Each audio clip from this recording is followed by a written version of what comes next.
eh, para la gente que tenemos desde España. Comenzamos una nueva charla de este ciclo de la campaña iberoamericana Mis Datos Soy Yo. Tiene como objetivo la concientización de todos los ciudadanos en su derecho a la protección de este derecho humano fundamental, valga la redundancia, que es la protección de datos personales. Hoy vamos a tener un tema que creo está muy sobre la mesa, y es el reconocimiento de la identidad digital desde los datos biométricos. Y además de ello, vamos a tener a 3 excelentes expositores que conocen muchísimo del tema, tanto en la teoría como en la práctica, y la ventaja que tenemos que son de 3 países diferentes. Carmen Velarde de Perú, Víctor Altimira de España y Andrea Mendoza de México. Entonces vamos a tener las visiones desde diferentes países y las experiencias, que es lo más importante, desde diferentes países. Queríamos hacerles una pequeña introducción diciéndoles que los datos biométricos son aquellos que nos hacen únicos y que nos hacen que no podamos ser reemplazados. Ellos son nuestra huella digital, el iris del ojo, los rasgos de nuestro rostro, entre muchos otros. Pero hoy las nuevas tecnologías nos permiten llegar hasta reconocer nuestra forma de escribir, nuestra forma de caminar y hasta nuestras propias emociones. Por ello, entendemos que los datos biométricos están dentro del círculo de nuestra privacidad, por lo cual deben contar con estrictas medidas de seguridad en cuanto al tratamiento de ellos se refiere. Porque un mal uso de los datos biométricos en su tratamiento estaría violentando la dignidad y la libertad del ser humano. Hoy en día, ustedes saben que utilizamos los datos biométricos para muchísimas cosas. Los utilizamos para encender nuestro celular, los utilizamos para registrarnos en nuestros trabajos, para identificarnos en los aeropuertos, entre muchos otros ejemplos que nos van a dar los invitados hoy. Y es frente a esta realidad que decidimos hablar de esta materia, para saber más sobre los beneficios y los riesgos que tiene el empleo y el tratamiento de los datos biométricos. Sin más, los voy a dejar con nuestros expositores. La mecánica de la charla va a ser la siguiente. En una primera parte vamos a tener 3 preguntas que van a ser realizadas a Víctor Altimira y Andrea Mendoza. Y vamos a finalizar con una pequeña charla de la doctora Carmen Velarde, que nos va a transmitir su experiencia desde Perú en lo que refiere a identidad digital. Les voy a leer el currículum, les voy a presentar, mejor dicho, a nuestros 2 primeros expositores. La doctora Olivia Andrea Mendoza Enríquez es licenciada en Derecho, maestra en Derecho con especialidad en Derecho Económico y doctora en Derecho con distinción ad honorem por la Benemérita Universidad Autónoma de Puebla. Especialista en Derechos Humanos y máster en Derecho Constitucional por la Universidad Castilla-La Mancha, España. Profesora investigadora asociada del Centro de Investigación y Docencia Económica CIDE. Miembro del Sistema Nacional de Investigadores. Se desempeñó por 6 años como profesora investigadora titular de tiempo completo del Centro de Investigación e Innovación en Tecnología de la Información y Comunicación, Infotec, Centro Público CONACYT. Fungió como coordinadora académica y miembro del núcleo académico básico de la maestría en Derecho y TIC. Se ha desempeñado como coordinadora académica de la maestría en Regulación y Competencia Económica de las Telecomunicaciones, impartida a servidores públicos del Instituto Federal de Telecomunicaciones, IFT. Asimismo, participó en la creación y desarrollo de dicho programa. Su línea de investigación es su línea de investigación es regulación y tecnología, particularmente relacionada con el derecho a la protección de datos personales. Andrea es conferencista nacional e internacional, autora de diversos productos académicos en dicha temática y colaboradora en numerosos institutos. Esto es algo de su enorme currículum. Es también desarrolladora temática del Aula Iberoamericana de Protección de Datos Personales. Nuestro amigo Víctor Altimira tiene una extensa trayectoria de casi 20 años de experiencia en las nuevas tecnologías, en especial en materia de protección de datos y comercio electrónico, asesorando tanto a entidades públicas como privadas de diferentes sectores. Asimismo, es experto en prevención de blanqueo de capitales. Actualmente es socio de Ilva Legal Abogados.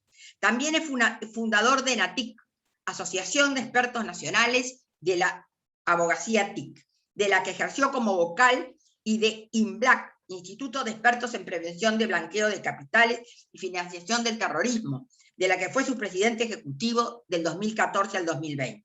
Es corresponsal en España de la Red Iberoamericana de Derecho Informático. Además, es profesor colaborador en el Máster de Acceso a la Abogacía de la Universitat Oberta de Cataluña, UOC. Fue tutor de diseño e impartición de máster en Derecho Digital y Sociedad de la Información del Instituto de Formación Continua de la Universidad de Barcelona, y es acreditado como experto externo por el Servicio Ejecutivo de la Comisión de Prevención de Blanqueo de Capitales e Infracciones Monetarias. Además, ha tenido premios y reconocimientos en el 2019, 2020 y 2021 como Best Lawyers Information Technology Law. Esto es un resumen de lo que Víctor es como profesional.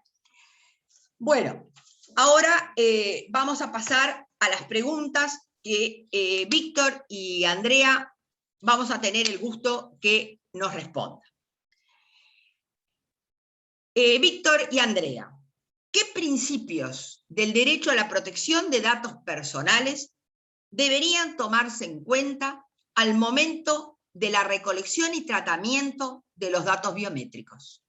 ¿Cuál es la opinión de ustedes al respecto? Los dejo con la palabra. Está silenciado. Gabriela, empieza tú si quieres, o como Andrea. quieras. Andrea, perdón. Bueno, Elizabeth, pues muchas gracias por la invitación, muchas gracias por darnos la oportunidad de sumarnos a esta maravillosa campaña que ha tenido un impacto en Iberoamérica y que parece que se hace muchas cosas sobre datos en la región, pero en realidad estas campañas permanentes de concientización son las que a mediano plazo van a transformar la realidad y van a hacer de Internet y de las tecnologías sitios mucho más seguros. Gracias por la invitación y un gusto compartir con ustedes, queridos panelistas, este sitio de reflexión. A ver, Elizabeth, con la introducción que nos das de los datos biométricos, me parece que hay que situar a las personas en un mundo conectado, en un mundo digital, en un mundo donde todos los días generamos información, donde nosotros mismos somos unos sensores que están reportando todo tipo de información, desde gustos musicales hasta cuestiones más complejas como el estado de salud y como pues, los medicamentos que consumimos en el día a día. Dicho esto, creo que el entorno de pandemia y hoy, digamos, asomarnos a un mundo post-pandemia nos deja como experiencia que los biométricos pueden ayudar a controlar casos o problemas de salud pública en muchos países, que nos pueden ayudar incluso a combatir terrorismo, por ejemplo, Europa con su gran trayectoria o gran experiencia en este rubro, pero que también un uso desmedido de los biométricos puede ponernos en una situación compleja como ciudadanos frente al Estado o frente a las corporaciones. Dicho esto, es necesario entonces hablar de que el uso de biométricos no está así como generalizado, así como así. O sea, no es que si la tecnología me permite utilizar un biométrico, lo voy a hacer.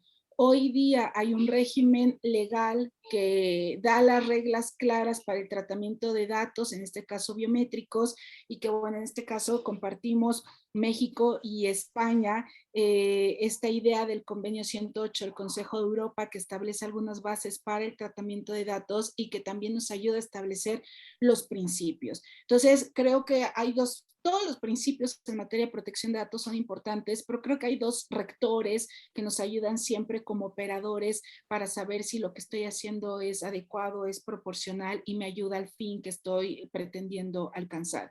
Creo que el principio de proporcionalidad y el de finalidad son dos principios rectores que nos dan luz, ¿no? O sea, por ejemplo, pensemos en los biométricos. Hoy, para el caso de México, hay una iniciativa para identificar a las personas desaparecidas mexicanas que, bueno, en su paso a Estados Unidos lamentablemente fallecen. De pronto tenemos entidades federativas con un montón de cadáveres que no pueden ser identificados y que hoy los biométricos abren esta maravillosa posibilidad de poder identificar quién es esa persona, ¿no? O sea, frente a un estado rebasado con un problema de migración muy, muy importante como el que hoy tenemos.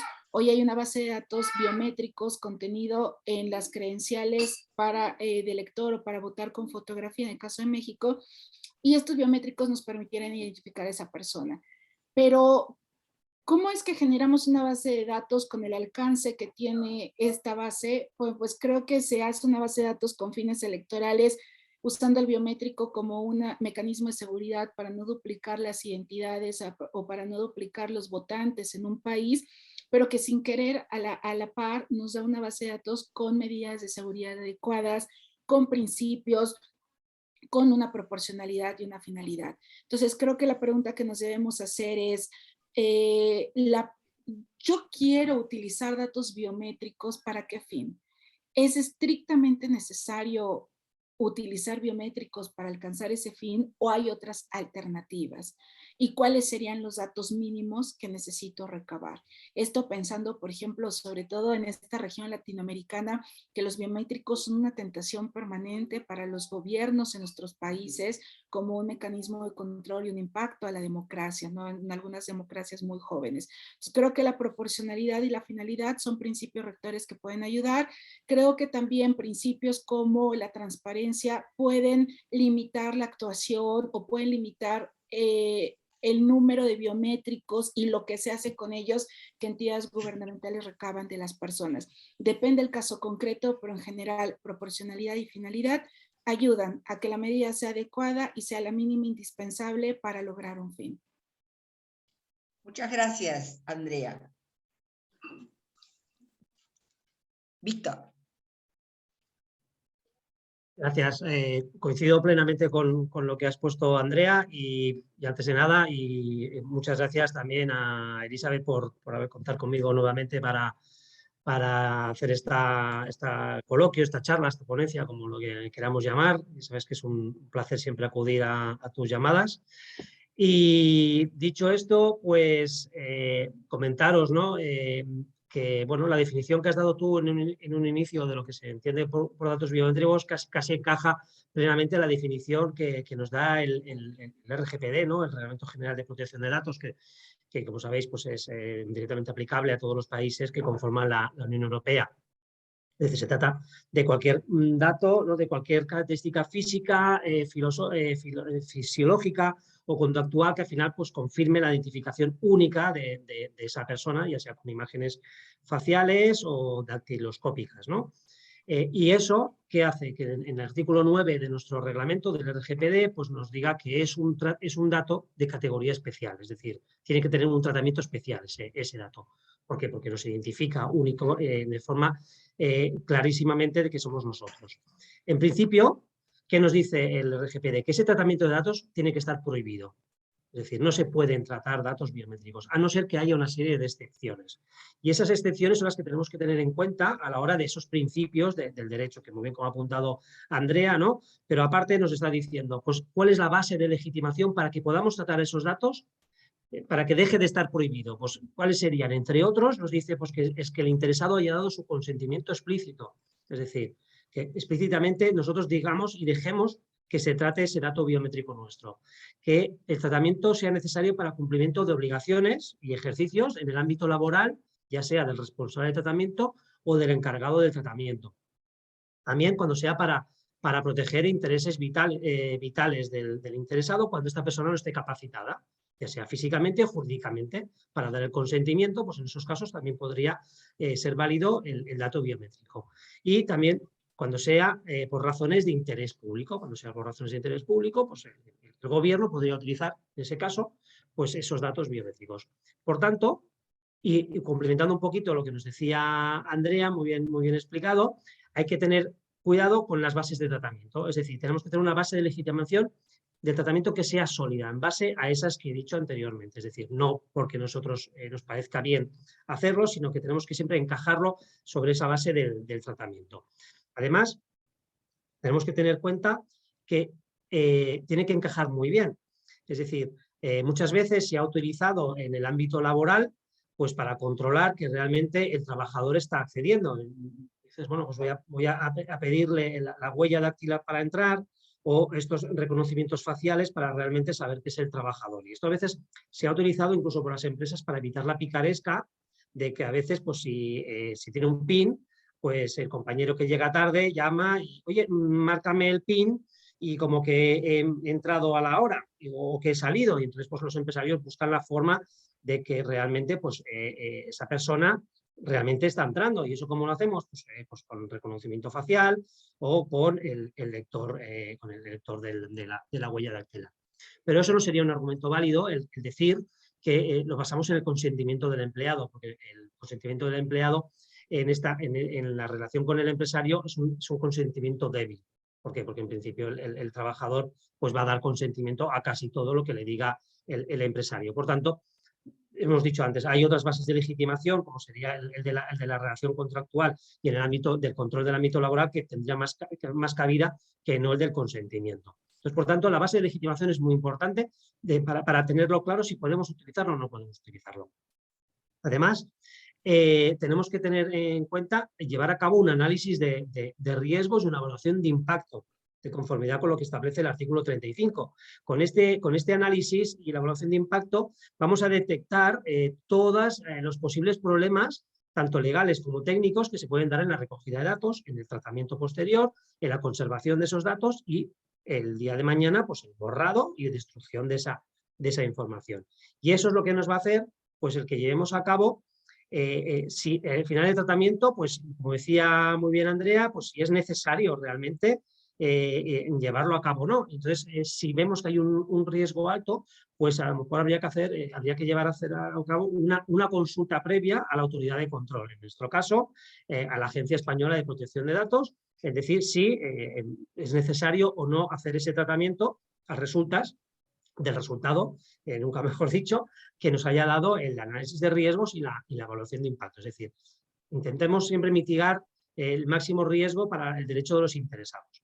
Y luego lo que decía Andrea, que es la proporcionalidad. Es decir, pensemos, no es posible realizar con la finalidad que queremos que el tratamiento se haga por otras formas. Es decir, ¿es necesario realmente mi huella dactilar para entrar a trabajar o el reconocimiento facial? ¿Qué ha quedado de las tarjetas, ¿no? que teníamos antes? ¿Dónde ha quedado el uso del PIN?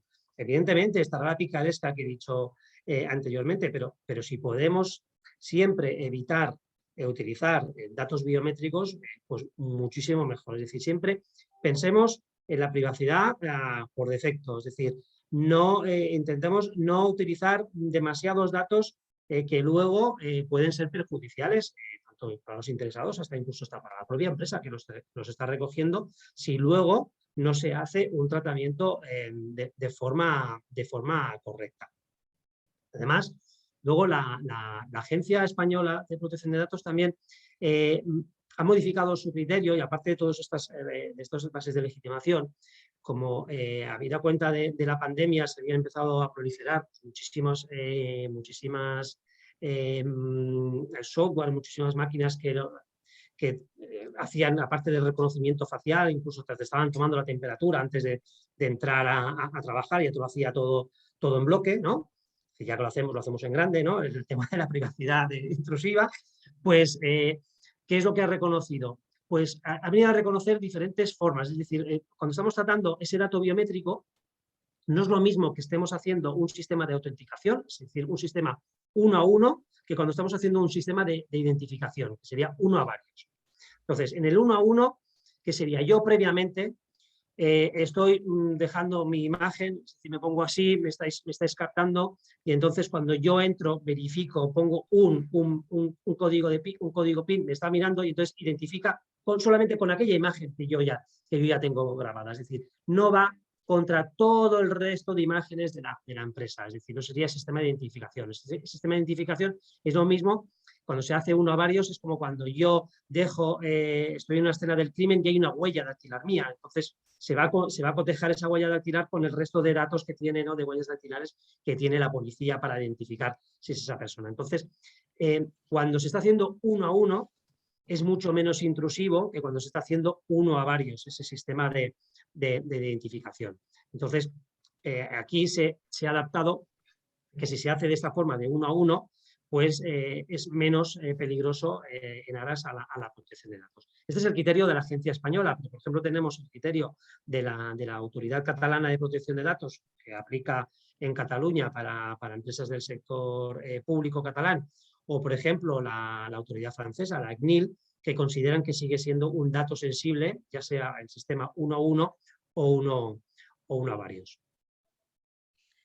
Muchas gracias. La verdad que nos han dejado bien en claro qué era el objetivo de esta pregunta, la importancia del dato biométrico, hasta dónde se puede utilizar y hasta dónde tenemos que tener cuidado. Creo que Andrea ha sido muy clara al establecer el principio de la finalidad y de la proporcionalidad a los efectos de saber si vamos a usar datos biométricos las empresas o los gobiernos, sobre todo, y Víctor ha dejado también muy claro desde el punto de vista del reglamento general cuáles son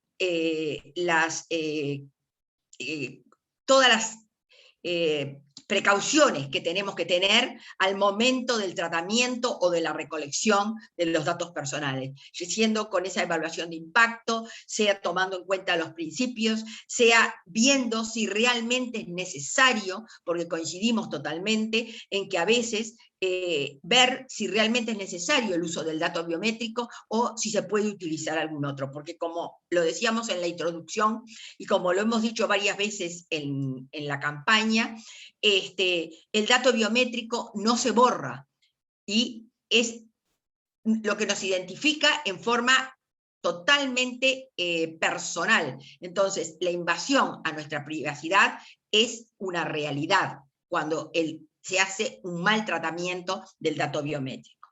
Vamos a la segunda pregunta, que ya está bastante contestada con lo que han dicho, pero es interesante. El reconocimiento facial ha sido utilizado por empresas y gobiernos, a veces en forma excesiva, a tal punto que podría llegarse a monitorizar a las personas con o sin su consentimiento.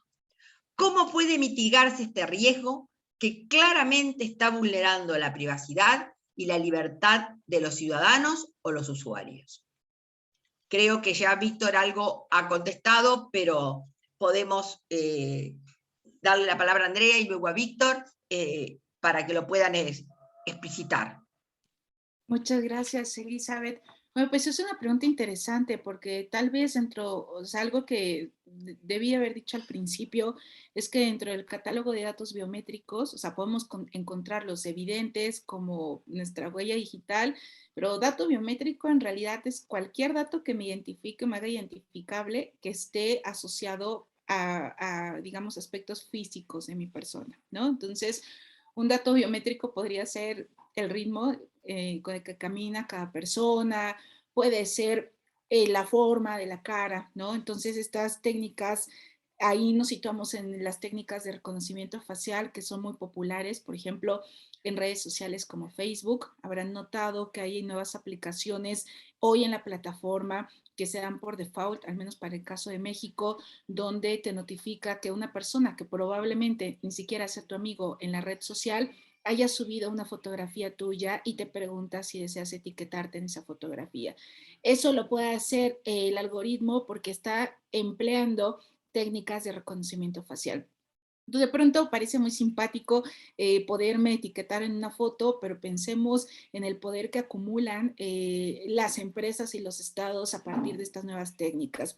Aquí Creo que hay que pensar también en el marco constitucional de cada estado. Sé que para el caso de España y de la Unión Europea está mucho más estandarizado, bueno, a partir del Reglamento Europeo de Protección de Datos, del Convenio 108 y de la versión Plus, pero para el caso de la región creo que hay una disparidad en los textos normativos en materia de protección de datos, ¿no? Tenemos países como Argentina, como Uruguay o como México, que han ido avanzando en la construcción de este derecho, pero hay países que han llegado muy recientemente a su primer ley de datos, como el caso de Panamá. Entonces, la idea de pensar en las disposiciones de privacidad y datos sobre datos biométricos, en algunos países era una discusión muy avanzada y en otros estamos apenas empezándola. Entonces, dicho esto, creo que al menos para el caso de México, las técnicas de reconocimiento facial tendrían que pasar por un tamiz constitucional. Y creo que ya hay antecedentes interesantes como el de Chile, donde, bueno, pues justo con estos principios de proporcionalidad y finalidad, no logra acreditarse un uso masivo de técnicas de reconocimiento facial por parte de los estados. O sea, pensemos, digamos, en un ejemplo similar, tratando de hacer una analogía. Hoy en el caso de México tenemos la pretensión de hacer un registro nacional de usuarios de telefonía móvil, y la pregunta sería la misma en estas técnicas de reconocimiento facial. El objetivo de este registro se puede alcanzar mediante otras técnicas menos invasivas que supongan menos control sobre las personas. Y si la respuesta es sí, entonces difícilmente podrá pasar este tamiz constitucional, ¿no? Entonces, creo que es muy importante no perder de vista esa teoría clásica de los estados constitucionales de derecho que se conforman después de la Segunda Guerra Mundial y que hoy afortunadamente son los límites frente a estados arbitrarios, al menos para el caso de México. Entonces, creo que el reconocimiento facial abre una ventana importantísima para problemas muy grandes que hoy nos aquejan. O sea, pensando, por ejemplo, no necesitamos un trabajo intensivo de la Interpol si tuviéramos técnicas de reconocimiento facial en todos los aeropuertos que pudieran capturar a grandes delincuentes, pero tal vez esa medida no sea proporcional porque significa pasar por esa técnica a millones de usuarios para capturar a uno solo. Entonces, esa es la pregunta que debemos hacernos de manera permanente. Claro, también entender que la recepción de estas técnicas son distintas pensando en los países. Por ejemplo, en el caso de Nueva York, hoy es una ciudad que ha apostado por el reconocimiento facial y es algo perfectamente aceptado y asimilable porque su lógica jurídica es distinta. O sea, es un derecho anglosajón que tiene principios, que tiene reglas totalmente distintas. Entonces, si en la ciudad de Nueva York el reconocimiento facial es una manera de prevenir o de disminuir la comisión de delitos en una ciudad tan grande, tal vez eso sea constitucional en términos de sus normas. Pero si esa misma pretensión se explora para el caso de la Ciudad de México, difícilmente una supervisión masiva a través de esta técnica pueda ser constitucional. No sé si me explico. Al final nos da muchísimas oportunidades para combatir grandes problemas, pero tal vez al final del día la medida sea simplemente desproporcional, pueda traer consigo mayores daños de los beneficios que nos puede dejar su utilización. Esto en el sector público. Y bueno, en el sector privado, vayamos pensando en la necesidad de revisar las relaciones contractuales y laborales, porque casos justo como el de Francia y la geolocalización fuera del horario de trabajo, pues nos dejan sobre la mesa la reflexión de dónde están los límites para la supervisión de los trabajadores y si eso no es una invasión directa a la vida privada de las personas, aún habiendo entregado el consentimiento. Creo que el consentimiento también nos abre otra oportunidad para reflexionar. Por ejemplo, en este mismo caso del que nos hablaba Víctor, difícilmente un trabajador no va a otorgar el consentimiento, pero tendría que haber mecanismos jurídicos que logren un balance, sobre todo hoy en temas en momentos de pandemia con el tema del home office. Pero bueno, por mi parte creo que dejaría estas dos reflexiones del reconocimiento facial en el sector público y en el sector privado. Y algo que olvidaba que también es muy importante, pensar que esto se vuelve un problema inmediato cuando el reconocimiento facial se asocia con el uso masivo de otras tecnologías como pueden ser los drones. O sea, parece una herramienta, digamos, poco nociva si yo paso por un arco de seguridad, pero ¿qué pasa cuando esto se asocia con tecnologías con un alcance mucho mayor que al final, insisto, pueden servir como un mecanismo de control que no solo contravenga los derechos fundamentales, sino las democracias mismas de nuestros países? Muchas gracias, Andrea. Víctor.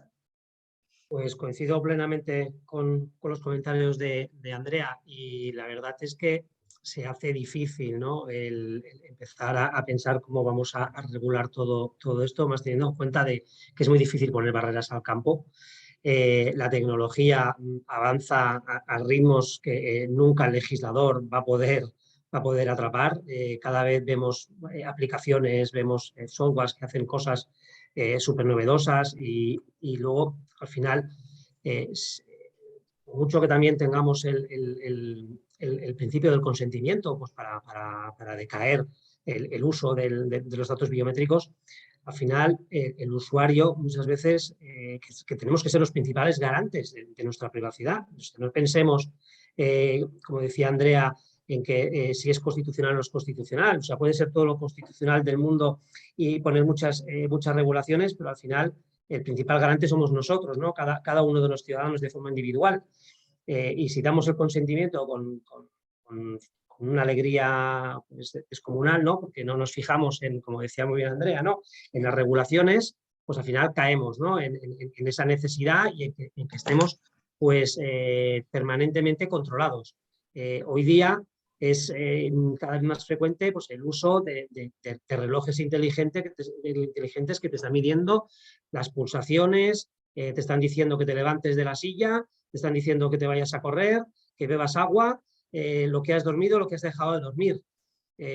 Y me gustaría saber realmente, hasta incluso profesionales de la privacidad, ¿no?, y de protección de datos, si se leen todo, exactamente todo la política de privacidad y qué es lo que van a hacer con esos datos. Nos llevaríamos las manos a la cabeza, ¿no?, de lo que se puede llegar a hacer con esa información.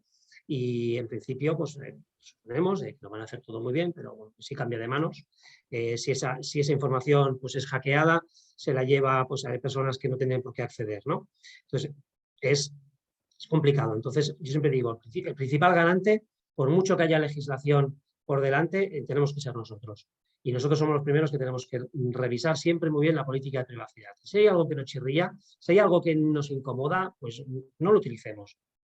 No lo utilicemos. Si queremos saber si estamos bien de salud, el médico nos lo va a decir mejor que un reloj, ¿no?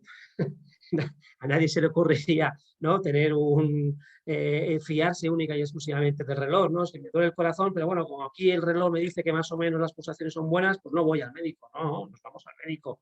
Pues a lo mejor tenemos que tener un reloj que no nos mida las pulsaciones, ni que nos diga ciertas cosas, ¿no? Y aparte luego estamos en la era del gran hermano. O sea, Andrea lo ha dicho muy bien. Yo no estoy en Facebook, pero no pongo la mano en el fuego de que esté en Facebook. Es decir, yo no tengo cuenta de Facebook, pero yo no sé si me han etiquetado o no me han etiquetado en fotografías. Yo no sé qué pueden hacer con esas fotografías. Las tecnologías cada vez son más potentes, y al final pues, las imágenes son cada vez mejores y se pueden hacer cosas mal hechas, ¿no? Con mi rostro, ¿no?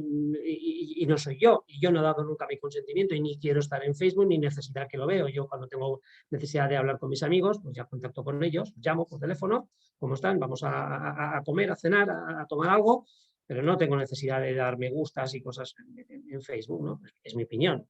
Respeto totalmente a las personas que estén en Facebook y quieren interactuar así, ¿no? Pero es lo que digo, o sea, yo no estoy, pero no pongo la mano en el fuego de que alguien me haya etiquetado, familiares míos o amigos míos que me hayan etiquetado. Entonces, eso es difícil. Y cuando estamos hablando ya a nivel público, que muchas veces, pues, que ciertos gobiernos, en aras al presunto interés público de velar por la seguridad ciudadana, a los ataques terroristas o incluso hasta robos, vale, muy bien, podemos confiar en el gobierno que tenemos ahora, ¿no? Cada país y cada ciudadano, pues digamos, yo me fío, pues estamos en una democracia de lo que se puede llegar a hacer con esa información, pero ¿Y si cambia el gobierno? ¿Y si tenemos un golpe de Estado y, aparentemente, y aparece otro gobierno? ¿Qué puedo hacer con esa información? ¿Qué puedo hacer? Tenemos el caso de Afganistán. ¿Qué ocurre con todas esas personas? ¿No? Pues que pues, con cierta democracia, no, hablemos, no es una democracia plena como podemos estar gozando en la mayoría de los países, ¿no? De que nos pueden estar viendo. ¿Qué pasa con esa información? Se puede llegar a ver, o sea, hoy día hay cámaras por todos lados, en todas las ciudades, en la mayoría de las ciudades. Se puede llegar a ver si yo me manifesté contra ese gobierno, no sé, o contra el gobierno que ha venido ahora, antes, ¿no? Cuando estaba en la oposición y quería plantear ciertas cosas y yo me fui allí, o si yo fui a votar a cierto referéndum o no fui a votar a cierto referéndum. Si yo era proclive a ir a ciertas actuaciones culturales que luego este nuevo gobierno no le parece correcto, por mucho que me parezca a mí correcto. Entonces, es difícil de que por mucho que sea todo en aras a la seguridad ciudadana, que realmente pues, tengamos que ser objetos, ¿no? del gran hermano diario. Y al final, yo me acuerdo, perdonar si esto suena muy friki, ¿no? Pero yo me acuerdo cuando era pequeño, que vi la película de Blade Runner y posteriormente me leí el libro de Sueñan los androides con ovejas eléctricas, ¿no? Que de ahí salió la película de Blade Runner, el test de Boy Camps, que era aquel test que le iban haciendo preguntas, que le ponían un foco aquí en el ojo, en el iris, le iban haciendo preguntas al presunto replicante para ver saber si era una persona de verdad o no, ¿no? Y es que viendo lo que hay, y en aquellos años cuando yo era pequeño, y luego le he visto la película porque me gusta mucho, lo he visto varias veces, pensaba, o sea, ¿llegaremos algún día a esto? Pues es que ya no está tan lejos de que esto llegue así. Y con los datos biométricos nos va a ocurrir. Ahora ya nos piden hasta en algunos bancos, si queremos el dato biométrico para acceder, tenemos la facultad de poner la huella dactilar porque es muy pesado poner un pin o un patrón en el móvil para desbloquearlo. Y cada vez somos nosotros, lo que decía antes, ¿no? Los garantes de que esto no ocurra, los que vamos dando las facilidades para que esto ocurra a diario. Y esa sería un poco mi reflexión.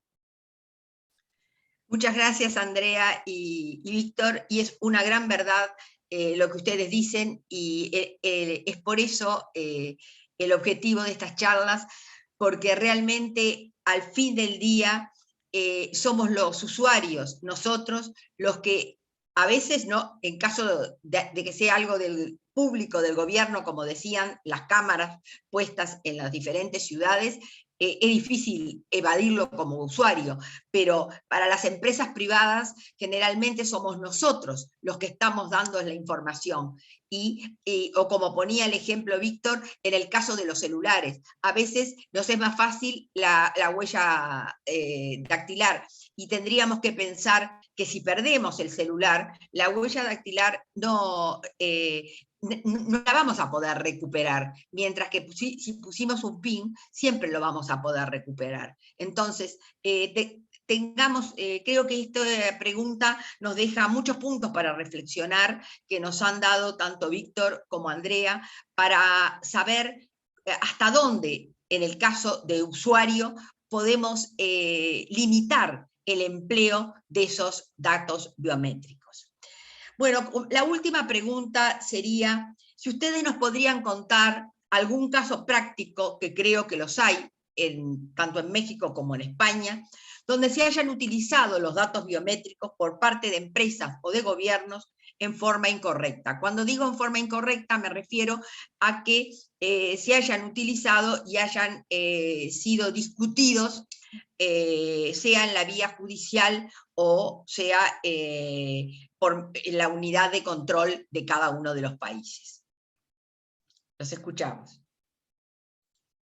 Muchas gracias, Elizabeth. Una disculpa, voy a regresar un poquillo a la pregunta del reconocimiento facial, porque hay algo que olvidé decirles que es muy importante.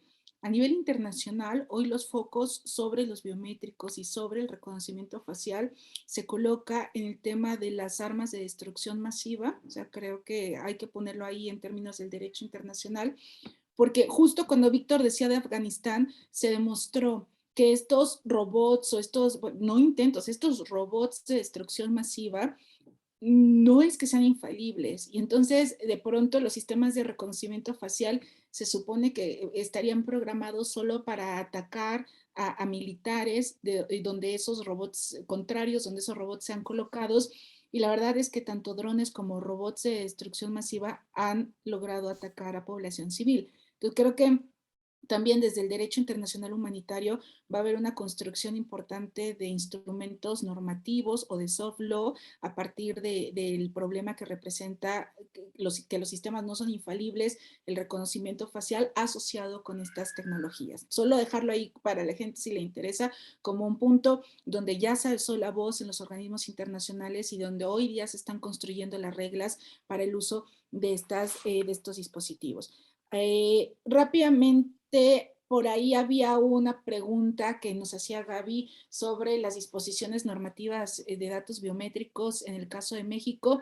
Yo, es una opinión personal, no creo que deban de estar a nivel constitucional, porque la Constitución ya nos marca los límites. Por ejemplo, cuando hablamos de las excepciones del derecho a protección de datos, cuando habla de seguridad nacional, creo que ahí nos daría pauta, digamos, en los ámbitos en los que naturalmente se podría, por el caso en el que se trata, podría utilizarse el uso de datos biométricos a partir de evaluaciones de impacto, a partir de auditorías externas, a partir del principio de transparencia. No creo que constitucionalmente fuera necesario incluir de forma expresa los datos biométricos, porque el sustento constitucional más amplio lo tenemos en el reconocimiento del derecho a protección de datos, de los derechos que engloba esta protección de datos y de las excepciones, que ahí es como lo que habilitaría al Estado en algún momento a poder utilizar los biométricos, pero bueno, bajo los principios, bajo las medidas de seguridad y bajo la proporcionalidad y la finalidad.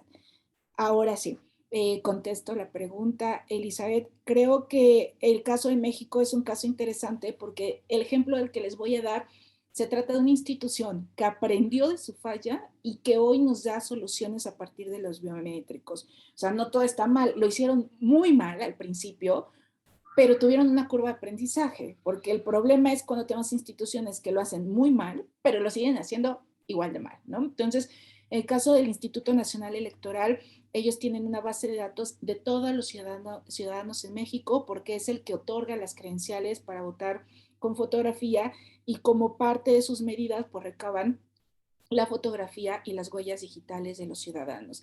Este padrón 2 veces se ha visto filtrado al mercado negro. Hoy cualquier persona lo puede comprar por una cantidad de dinero muy, muy mínima. Y creo que a partir de estas 2 terribles experiencias han fortalecido toda su política de privacidad y de datos, teniendo hoy un sistema fuerte. Por ejemplo, hoy este sistema de biométricos le permite a las entidades financieras en México asegurarse que la persona que va a solicitar un servicio financiero es esa persona y no hay una suplantación de identidad.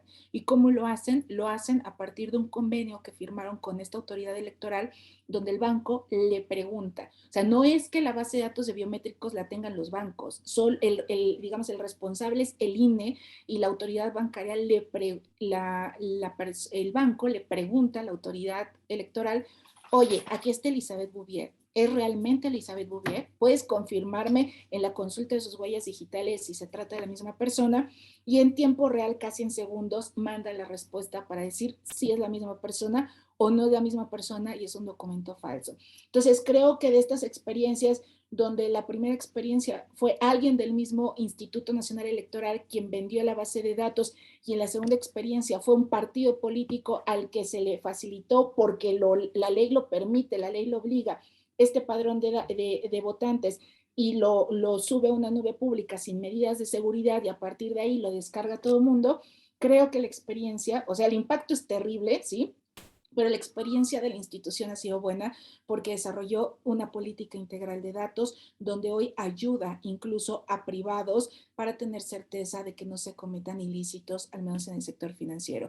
Y esto asociado, por ejemplo, ahora con esta idea de que si tan solo las fiscalías pudieran tener este convenio con esta autoridad, pues solo el tomar huellas de un cadáver permitiría buscar en la base de datos del padrón electoral si coinciden con alguien. Y bueno, esto trae consecuencias en cascada, ¿no? Derecho a la verdad, derecho a la justicia, cultura de paz incluso. Entonces creo que es un buen ejemplo porque de lo muy malo ha ido mejorando y hoy ayuda a otras causas. Muchas gracias, Andrea. Víctor. Bueno, pues aquí en España el caso principal ha sido el caso Mercadona, que creo que este caso ha cruzado el charco y ha sido también público y notorio en Latinoamérica. Para los que no lo conozcan, Mercadona es una cadena de supermercados bastante importante aquí en España, y la sanción que la Agencia Española de Protección de Datos pues, le impuso ha sido de 2,5 millones de euros en relación a un proyecto piloto que implementó en 48 de sus supermercados, y que este proyecto piloto duró casi un año. Esta sanción se ha puesto, pues la agencia la ha considerado que es proporcional, efectiva y sobre todo también disuasoria para evitar que vuelva a ocurrir en otras empresas que lo quieran llevar a cabo.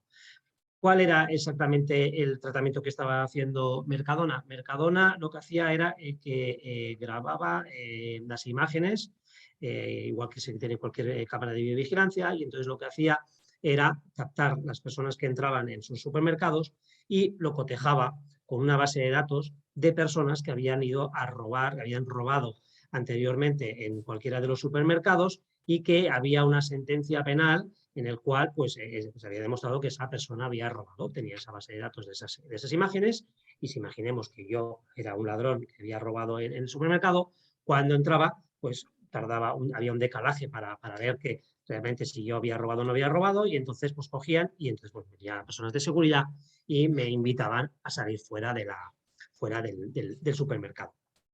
El motivo de la sanción, la agencia española, pues ¿en qué lo motiva? Pues motiva en varios argumentos. El primero sería la base de tratamiento. La base de tratamiento, como decía antes, ¿en qué lo había basado, en qué se especificaba y cuál era el argumento que utilizaba Mercadona? Apeló al interés público, cuando realmente aquí no había ningún interés público, sino que era un interés privado. Un interés privado en que realmente no volviesen a delinquir esas personas en el supermercado. Por tanto, aquí la agencia española, en su resolución, diferencia entre lo que es lo útil y lo necesario. Claro, es muy útil para el supermercado porque evitas que esas personas con antecedentes penales vuelvan a entrar para robar. A lo mejor no quería entrar a robar, esa persona pues robó una vez por su necesidad y luego ya iba a entrar a comprar y a pagar el producto o los alimentos que se fuese a llevar. Y entonces aquí diferencia entre lo útil, que es muy útil para Mercadona, pero si era realmente necesario ese sistema de identificación. ¿Por qué? Porque además, ¿qué hacía? Lo que hemos dicho antes, utilizaba el sistema uno a varios, es decir, utilizaba si esa persona que entraba, es decir, yo entro, si está en esa base de datos o no, es decir, no cotejaba uno a uno, sino que uno a varios. Además, muy importante, grababa a todo el mundo que entraba, es decir, tanto empleados como si yo iba con mi hijo o con mi hija, o con los dos, pues estaba también grabando a los niños. Evidentemente, pues, aunque fuese un carácter rápido, pero sí que hacía ese cotejo con menores de edad. Por tanto, es decir, aquí prevalecía el interés de que, bueno, está muy bien que tú puedas cotejar a las personas que han robado, pero realmente, y el resto que no ha robado, los restos que no son condenados, aquí eso pues no se hizo de forma correcta. Además, tampoco se hizo una correcta evaluación de impacto ni análisis de riesgos que hubiesen facilitado pues, a identificar esos problemas de diseño, desde el diseño de los sistemas de recogida, del procesado y almacenado de datos, así como los posibles conflictos legales que al final, pues, evidentemente, pues, han acarreado y han conllevado a esa sanción de 2,5 millones de euros. Además, esa evaluación de impacto hubiese llevado a que realmente hubiese llegado a comunicar a la agencia española porque había un riesgo alto y entonces bueno, le hubiesen recomendado que no hubiese hecho ese tratamiento. Y luego la proporcionalidad, que decíamos, está muy bien para detectar a condenados, pero ¿qué pasa con todos los no condenados que realmente se estaba haciendo ese cotejo? Y esa ha sido la sanción más importante que ha habido en España en este sentido. Bueno, muchas gracias, Víctor. Queda abierto a las preguntas. La pregunta que había hecho Gabriela Ruiz creo que está contestada por Andrea, está satisfactorio. No sé si algún otro más de los participantes tiene preguntas para los expositores, y si no, durante la charla de Carmen pueden ir haciendo las preguntas por el chat y al final las contestamos, para no retardar más. Bueno, ahora vamos a tener el gusto de escuchar a la doctora Carmen Velarde Colchín. Ella es jefa nacional del Registro Nacional de Identificación y Estado Civil de Perú, RENIEC, es abogada y máster en Derecho Empresarial por la Universidad de Lima, magíster en Gerencia Social por la Pontificia Universidad Católica del Perú, magíster artis, título propio por el Instituto Universitario de Investigación Ortega y Gasset y el Jurado Nacional de Elecciones de Perú. Ha sido secretaria técnica encargada del Tribunal Administrativo de Solución de Reclamos de Usuarios y gerente de oficinas desconcentradas del Organismo Supervisor de Inversión Privada en Telecomunicaciones, OSIPTEL, gerente de restitución de la identidad y apoyo social del RENIEC y coordinadora encargada del equipo de defensa y promoción de los derechos de las personas con discapacidad de la Defensoría del Pueblo. Ejerce también la docencia en la Escuela de Posgrado de la Universidad de Lima. Con gusto, Carmen, te escuchamos la experiencia desde Perú. Muchísimas gracias, Elizabeth. Un saludo cordial a todos los asistentes, pero sobre todo a Andrea Mendoza, a Víctor Altimira. Los he escuchado con mucha atención y tomada nota también, porque hay varias ideas que ustedes han dado que me han parecido muy, muy útiles y definitivamente me lleva a toda una reflexión lo que ustedes han dicho. Dentro de este webinar, nosotros no solo hablamos de datos biométricos, sino que resaltábamos la identidad digital. Y luego de escucharlos, siento que lo que está ocurriendo realmente es que se está dando demasiado peso a la parte digital antes que al tema de la identidad. Los datos biométricos se recolectan porque uno toma en cuenta la posibilidad de las tecnologías, de tenerlos a la mano, de poder trabajarlos, de poder procesarlos, de hacer que la identidad, es decir, saber si una persona es quien dice ser, sea mucho más fácil, es cierto. Pero estamos dejando de lado la parte de la identidad también. Nosotros acá en Perú, por ejemplo, tenemos una Secretaría de Gobierno Digital que ha estado emitiendo algunas normativas donde obviamente busca la interoperabilidad, busca los datos abiertos, pero a veces dentro de esa interoperabilidad es dame determinados datos, ¿no? Hace poco ha sacado una norma donde nos pide que le otorguemos también por interoperabilidad, coloquemos en la plataforma interoperabilidad del Estado de manera gratuita las actas de matrimonio. Pero nosotros no sabemos para qué, o sea, cómo se van a utilizar. Es para compartirlas con las entidades públicas, perfecto, está muy bien, pero ¿para qué? Porque si, a pesar de que sean entidades públicas, tiene que haber un sustento de por qué uno quiere datos determinados y cómo los va a utilizar. No es dar los datos por dar los datos. Y es que, claro, desde el gobierno electrónico, el gobierno digital, desde el derecho a las tecnologías, parece que se está haciendo primar el principio de interoperabilidad, pero también el principio de los datos abiertos. Entonces, particularmente, yo soy de la creencia que más que darle el peso de la tecnología, tenemos que dar el peso de la identidad, desde el derecho civil, porque estamos hablando de identidad, estamos hablando de personas que son reconocidas de alguna manera por su rostro, por sus huellas digitales, incluso por el iris del ojo, por la voz, hasta por la oreja, ¿no? Que uno tiene orejas diferentes y por ahí también se podría aplicar la biometría. Entonces, aquí habría, creo que repasar, luego de escuchar también los casos que han puesto Andrea y Víctor, habría que repasar qué queremos realmente. Estamos dejándonos llevar por la parte lúdica de las tecnologías que me permite recolectar como quien así, acumula plata, ¿no? Entonces yo acumulo datos porque es la nueva riqueza. Y la estamos trabajando sin que muchas veces los ciudadanos sepan que se están trabajando, dónde están sus datos. Desde el derecho digital tenemos la protección de datos personales, pero pienso yo que desde el derecho civil está todo el tema de la identidad personal, que debe incluir la identidad digital y por lo tanto una protección mayor de los datos biométricos, porque está el tema del derecho a la imagen, el tema del derecho al honor, a la buena reputación. ¿Por qué la gente tendría que tener mis datos? Esto se da también mucho en las redes sociales. Bien puso Andrea el ejemplo. Ella decía, te etiquetan, ¿no? O apareces en una foto, inmediatamente Facebook te reconoce y te dice, parece que estás en una foto, ¿quieres etiquetarte o no? ¿No? Revisión de fotografía. Y Víctor decía, yo no tengo Facebook, ¿no? Y entonces mi pregunta es, ¿cuántos estarán clonando a Víctor en Facebook? Porque ese es el otro problema. Toman tus fotos, las colocan, ¿no? O arman las fotos y claro, el reconocimiento facial se va a dar. Pero ¿realmente es Víctor? Entonces, estamos usando la tecnología para reconocerlo, pero no estamos yendo realmente a su identidad y a saber que es él realmente quien está detrás de ese perfil. Permítanme simplemente compartirles una pequeña presentación para poder comentarles cómo estamos trabajando desde el Registro Nacional de Identificación y Estado Civil en estos temas. Y voy aquí a lo que justamente nos decía Andrea. Andrea colocaba el ejemplo del Instituto Nacional Electoral allá en México. Y efectivamente, nosotros desde el Registro Nacional de Identificación y Estado Civil en RENIEG, aquí en Perú, hacemos algo similar, porque nosotros tenemos toda la base de datos de los peruanos. Aquí en Perú el sistema electoral está conformado por 3 entidades. El Jurado Nacional de Elecciones, que se encarga de dirimir los procesos que hubiese, las controversias que hubiesen con respecto a los temas electorales. Es como una especie de, vamos a decir así, poder judicial electoral.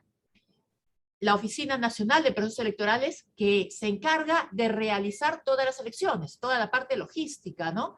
El material electoral, dónde van a haber locales para que la gente pueda votar, cómo se va a hacer la cédula donde uno va a marcar. Y el Registro Nacional de Identificación y Estado Civil, del que estoy a cargo, que tiene la recolección de todos los datos, desde que nacen las personas hasta que finalmente nos dejan, ¿no? Con las actas de defunción. Y entonces tenemos la gran base de datos con los registros civiles, pero también la gran base de datos del Documento Nacional de Identidad. Acá la llamamos Registro Único de Identificación de Personas Naturales. Y por supuesto, ya desde hace muchos años, por lo menos el año 2005, nosotros incorporamos un sistema, el AFIS, que nos permitía comparar a las personas, saber si era quien dice ser a través de sus huellas digitales.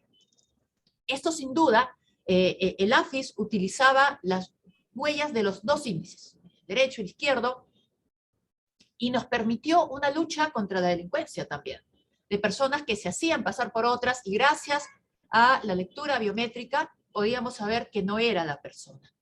Pero ya desde el 2014 hemos ampliado esa base de datos y tenemos un nuevo sistema que se llama el ABIS, que permite tener las huellas automatizadas de los 10 dedos, lo que llamamos la década dactilar de la persona. Y entonces, en esta experiencia peruana, ¿qué tenemos? ¿No? Primero, hay que saber de qué estamos hablando con esta identidad digital. Estamos hablando de un conjunto de atributos que van a individualizar a la persona y que, ojo, le permiten identificarse en entornos digitales. Porque la identidad digital es para que uno participe en entornos digitales. Pero está yendo más allá también. Ya se está utilizando fuera, como el ejemplo que ponía Andrea con los bancos. Uno puede ir a un banco, el banco va a enlazarse al servidor de la institución electoral y pues sabrá si esa persona es quien dice ser. Y claro, lo que está ocurriendo es que ya no podemos hablar solamente de entornos digitales, sino que estamos hablando de una vida que se mezcla entre lo físico y lo digital. ¿Qué más? Yo les comentaba que en el RENIEG adquirimos el Sistema Automático de Identificación Biométrica, denominado ABIS, en septiembre del año 2014. Y este sistema nos ha permitido entonces tener las 10 impresiones, pero también nos ha permitido tener el rostro, el reconocimiento facial de cada uno de los ciudadanos y ciudadanas, incluso desde que son pequeños. Pero obviamente todo esto también se basa en el tema de la actualización de los datos, porque las personas vamos cambiando con el tiempo. La impresión dactilar se habla de que es única, de que es universal, cuantificable. Nadie más podría tener una huella como la mía, ¿no? No obstante, hay que ser honestos con lo que está pasando. La tecnología avanza, pero también la ciberdelincuencia avanza. Y lo que ha estado ocurriendo es que hemos encontrado bandas de crimen organizado que han comenzado a tomar las huellas digitales y hacerlas en siliconas. Y entonces, cuando va al banco, lo que hace es colocar la silicona porque sabe qué dedo le va a pedir, ¿no? Y pone la silicona e inmediatamente se le activa y se considera que es la persona. Obviamente, cuando ya una tecnología, así sea biométrica, comienza a ser vulnerable, significa que tenemos que comenzar a subir de tecnología o que tenemos que aplicar distintas tecnologías de manera conjunta. Y entonces, ya no basta con que pongo la huellita digital, entonces dicen que soy yo, cuando realmente no lo soy. No, podríamos nosotros hacerle algunas preguntas también de sus datos biográficos, por ejemplo, una consulta biográfica. O podríamos nosotros tentar también un reconocimiento facial, pero, o si no, también utilizar otras huellas de la década dactilar. De repente no le voy a pedir solamente un índice derecho, le voy a pedir ponga usted el meñique izquierdo. ¿Para qué? Para poder comenzar a comparar también, ¿no? Por supuesto, implica también el adiestramiento de las personas que utilizan estas técnicas, porque quien trabaja, por ejemplo, aquí en Perú en una notaría pública o en un banco también, y le dice, por favor, ponga usted su huella, pues tiene también que corroborar que la persona está poniendo la huella digital con un dedo limpio, no está colocando una silicona. Y el segundo punto es exigir también la huella viva, que es algo que pide RENIEC. ¿Por qué? Aquí en Perú se autoriza a las empresas de telecomunicaciones que puedan suscribir contratos de cualquier rubro de telecomunicaciones, sea por telefonía móvil, telefonía fija, internet o una televisión de paga por cable, y puede suscribirlo solamente con el biométrico, es decir, colocando mi huella digital. Se han encontrado casos de personas que dicen, yo jamás he contratado ese servicio de internet. Claro, no lo ha contratado, pero ha habido alguien que lo contrató. O también, otro de los temas que se detectaron fue que se grababa la huella y quedaba como imagen. Y entonces lo que hacía es, ya no le hacían poner la huella a la persona 4 veces, sino que le hacían firmar todos los demás contratos colocando esa huella en dibujo, en imagen, pero no respondía a una huella viva. O sea, yo ponía una vez y de repente aparecían 4 contratos firmados. Entonces, esos temas hay que cuidarlos, porque definitivamente no es coloque la huella, es, oye, estoy siguiendo los procedimientos correctos, estoy pidiéndole que tenga que colocar la huella, si lo va a colocar 4 veces, tendrá que poner 4 veces la huella y no será la misma. El sistema tendrá que pedirle aleatoriamente que coloque otro tipo de huella en otro dedo, ¿correcto? Ahora, esta identificación permite también trabajar a grandes escalas, porque uno puede poner una huella y efectivamente inmediatamente identifica, aquí en Perú somos poco más de 35 millones de peruanos que están en la base de datos. Entonces yo puedo poner la huella y me va a identificar entre todos esos 35 millones. La usan ahorita, nosotros tenemos los convenios también de servicio en línea, así como Andrea lo mencionaba, que lo tiene allá en el Instituto Electoral, pues nosotros lo tenemos acá. Y básicamente lo utiliza la policía, lo utiliza la fiscalía para los temas de delitos, pero también lo hacemos con bancos o notarías. ¿Pero cómo? Nosotros tenemos un sistema de servicio en línea que se da por niveles. Nosotros no le vamos a dar todos los datos. Durante mi gestión nosotros estamos comenzando a trabajar la supervisión de todos estos convenios para ver que se estén utilizando correctamente y estamos aplicando ahorita una fiscalización posterior, donde le estamos pidiendo ya a algunas empresas, hemos comenzado por una muestra primera, donde le decimos, ahora cuéntame, ¿para qué tú utilizas los datos de RENIEC? ¿Para qué los quieres?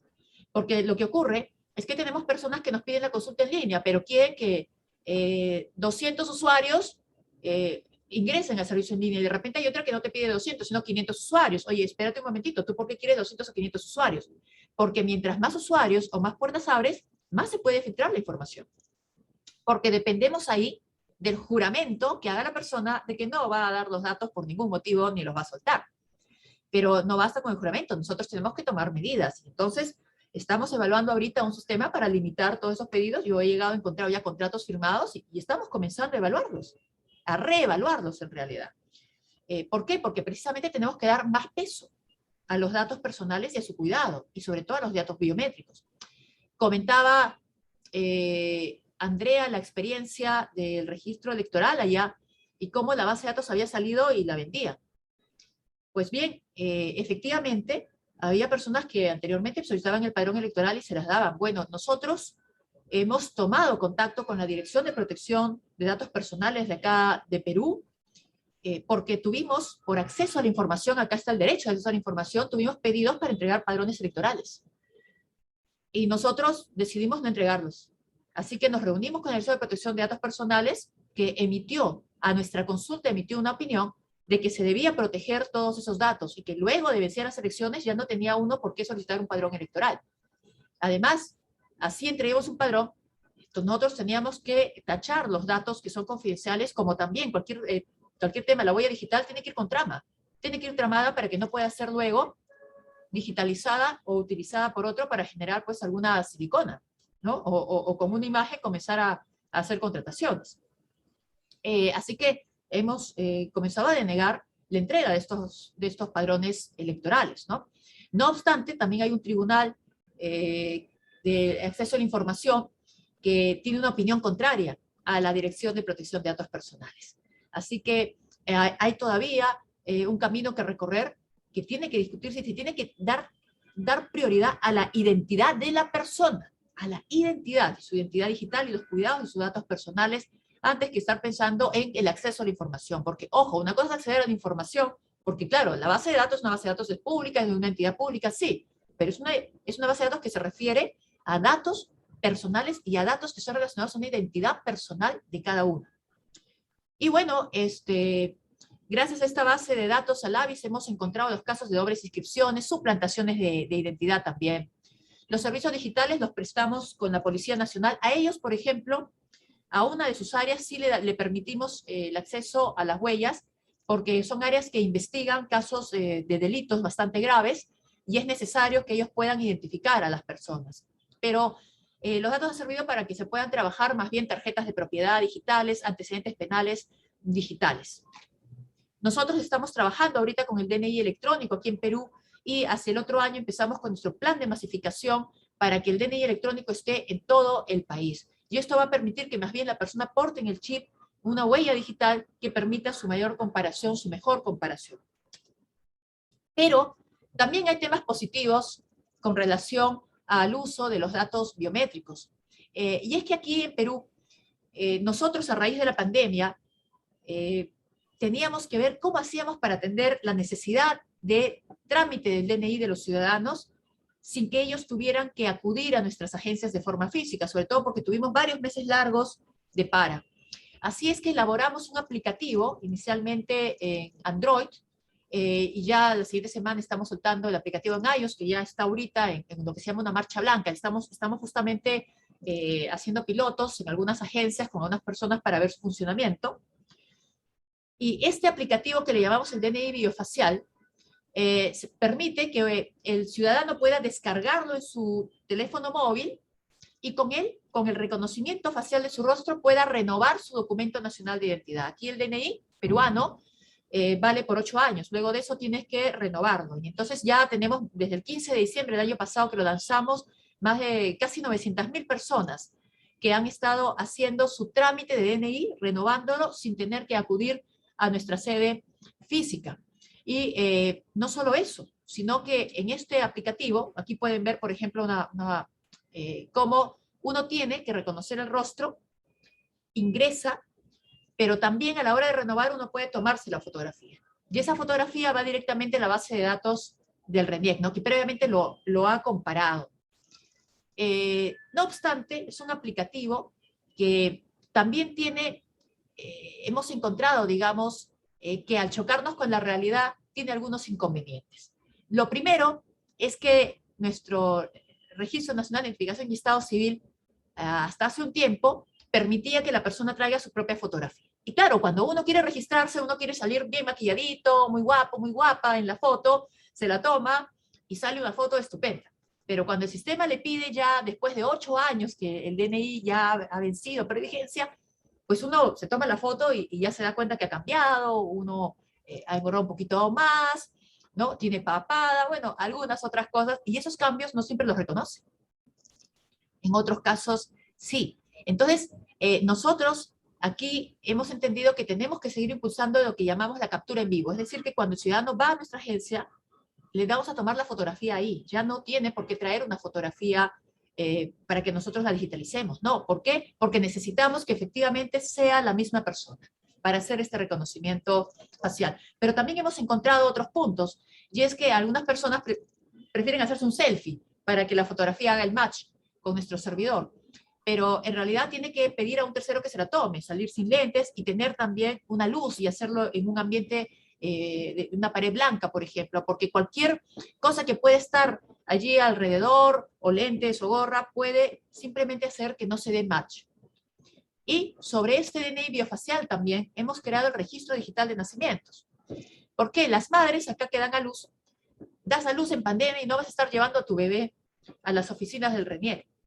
Así que nosotros dijimos a las madres, no tienes que traer a tu niño, al menos hasta los 8 meses, olvídate, pero vamos a darte una posibilidad. Mira, tú ingresas a este aplicativo de DNI biofacial, pasas el reconocimiento y puedes ingresar al registro digital de nacimiento, donde vas a registrar a tu niño. Le vas a poner el nombre, como va a ver tu foto, vas a ver que eres la madre. Y como también cuando se da luz aquí en un hospital en Perú, ya tenemos un registro conectado con los hospitales y las constancias de nacimiento viajan al RENIEC. O sea, tenemos tus datos, sabemos ya que tú has dado a luz y con eso le emitimos su acta de nacimiento. Si el papá también está presente, también puede pasar el reconocimiento facial. Y bueno, todo esto, estos temas que estamos viendo en el RENIEC nos ha llevado a algunas oportunidades de mejora. Por ejemplo, el tema de la huella digital, la pura verdad es que hay desgaste de las huellas digitales. Uno se va haciendo más adulto. Ahora, por ejemplo, con la pandemia, nosotros vivimos echándonos alcohol en las manos o lavándolas constantemente, y eso también conlleva un desgaste de las huellas. Tenemos personas también que se dedican a la agricultura y obviamente tienen un mayor desgaste de las huellas. Entonces las huellas también se van perdiendo con el tiempo. Por tanto, no podemos pensar que debe ser la única forma de identificar biométricamente a la persona, sino que tenemos que buscar otras formas, como les decía yo, por ejemplo, los datos biográficos o la consulta biográfica, responder datos como nombre de tu padre o nombre de tu abuelo o de tu abuela, por ejemplo. El otro que hemos aprendido es que es necesario que se utilice buenos huelleros digitales para la lectura de las huellas. Yo le he puesto acá huelleros potentes, porque a veces, por querer abaratar los costos, utilizamos huelleros que no tienen tanta potencia para escanear las huellas dactilares. Igual, en lo que se refiere al reconocimiento, es importante una fotografía sin retoques, generar más bien fotografías de captura en vivo. No es que uno pueda colocar su foto y ya está. No, tiene que tomársela. Es más, en el aplicativo de DNI biofacial, para saber que la persona está viva, le solicita que previamente uno cierre y abra los ojos 3 veces. Y entonces eso nos permite saber que no estamos ante una foto ni ante un robot, sino ante una persona. Y obviamente tener las condiciones también para la toma de fotos o también para el reconocimiento facial. Pero las tecnologías se basan también en tecnologías. Y por eso es importante que en Perú se tenga ya una política de promoción de los smartphones, de los teléfonos móviles de una gama media o gama alta, que permitan también recibir estos aplicativos, que permitan que los aplicativos corran y la toma de fotografías. Estos son los temas que hemos estado trabajando con relación a los datos biométricos en el Registro Nacional de Identificación y Estado Civil y que quería compartir con ustedes. Muchas gracias. Muchas gracias, Carmen. No sé si algún participante, en el chat no hay ninguna pregunta, no sé si algún participante desea hacer alguna pregunta a alguno de los expositores. La verdad, ha sido una charla, creo, muy enriquecedora, que nos deja muchísimas preguntas, ¿verdad?, para reflexionar, pero que también nos da un muestreo de lo que está pasando en nuestros países de Latinoamérica y también en España. Creo que nos han dado bien claro la importancia de los datos biométricos, cómo se pueden utilizar, sí, pero con qué recaudos, y cuáles son las precauciones que como usuarios debemos tomar al momento de dar nuestros datos biométricos, sobre todo cuando tratamos de empresas privadas. Porque, como decía alguno de ustedes, el dato es hoy la principal moneda en este mundo globalizado, y entonces tenemos que tener mucha conciencia de que muchas cosas que creemos que son gratis, las estamos pagando con nuestros datos. Y en cuanto a los datos biométricos, lo que decía Carmen creo que es muy importante, que está en juego la identidad digital. Entonces, si nosotros supimos cuidar nuestra identidad en el mundo real, el mundo físico, tenemos que tener mucho cuidado al momento digital, ¿verdad? Porque tengamos cuidado cuando subimos las fotos biométricos.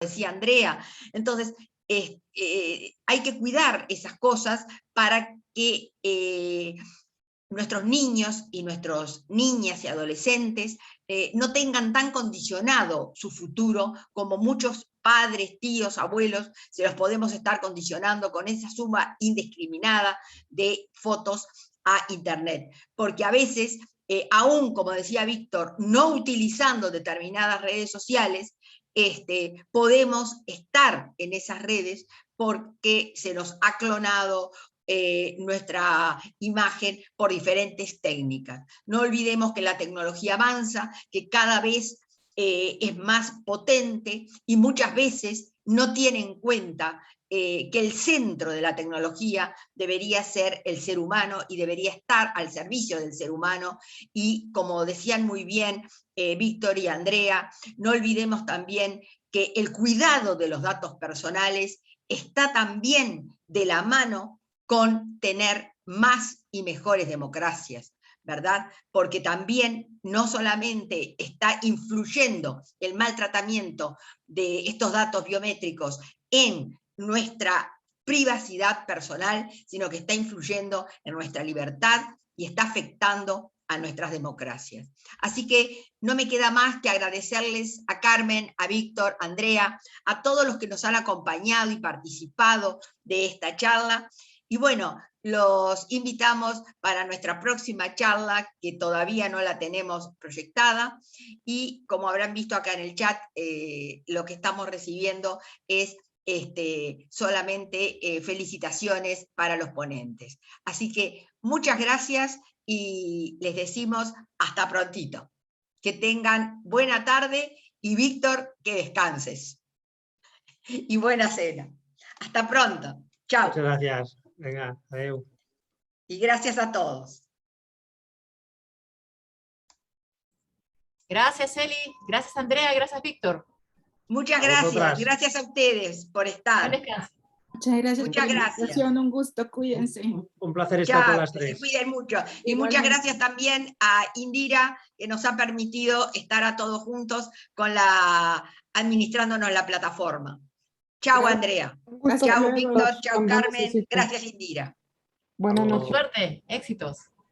Gracias.